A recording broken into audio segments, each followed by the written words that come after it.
حدیث پاک سنیں گے آپ کی طبیعت بڑی ٹھنڈی ہوگی۔ میرے نبی پاک صلی اللہ تعالیٰ علیہ وسلم نے ارشاد فرماتے ہیں کہ جو بندہ سوال سے بچنا چاہے گا، ارادہ کرے گا اللہ میں نے کسی سے نہیں مانگنا، فرمایا جو سوال سے بچنا چاہے گا رب اسے سوال سے بچا لے گا۔ اور جو لوگوں سے بے نیاز ہونا چاہے گا، کہے گا یا اللہ مجھے دنیا داروں کا محتاج نہ بناؤ، اپنی بارگاہ سے عطا فرما۔ جو لوگوں سے بے نیاز ہونا چاہے گا اللہ لوگوں سے بے نیاز کر دے گا۔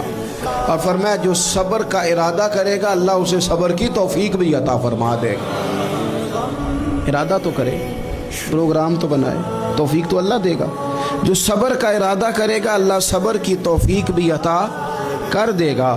اور حضور صلی اللہ تعالیٰ علیہ وسلم فرمانے لگے یاد رکھو کسی بندے کو جو بہترین تحفہ دیا گیا ہے نا، اگر کسی کو کوئی بہترین عطیہ ملا ہے تو پھر اللہ تعالیٰ نے اسے صبر عطا فرمایا ہے۔ یہ بہترین تحفہ ہے، اس سے زندگی سنور جاتی ہے، اس سے انسان باوقار اور مطمئن ہو جاتا ہے، اس سے اس کے شب و روز آسانی سے بیتتے، وہ دنیا کی پگڈنڈیوں سے آسانی سے گزر کے اللہ کی بارگاہ عالی مرتبت میں سرخرو ہو کر حاضر ہو جاتا ہے۔ لیکن اگر بے حوصلہ ہو، صبر نہ ہو، پھر نقصان روز بروز بڑھتا ہے۔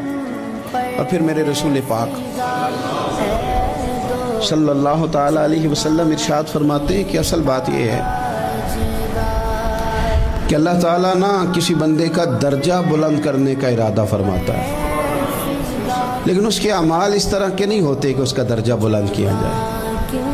اب رب کیا کرتا ہے، اللہ تعالیٰ اس کو مال کی، جان کی، اولاد کی کسی مشکل میں ڈال دیتا ہے، اس مصیبت پر وہ بندہ صبر کرتا ہے تو اللہ تعالیٰ اس کا درجہ بلند فرما دیتا ہے۔ اعمال اس قابل نہیں تھے کہ درجات بلند ہو، وہ اعمال کی بنیاد پر نہیں کر سکتا تھا تو اللہ نے کسی مشکل میں ڈال کے نہ اپنے فضل سے درجہ بلند کر دیا۔ اب جو راہ طریقت کا مسافر تھا، جو سلوک کی منازل طے کر رہا تھا، جو اللہ رسول کے قریب جانے چاہ رہا تھا، اس کے لیے کتنی آسانی ہو گئی کہ مجاہدہ تو زیادہ نہ کر سکا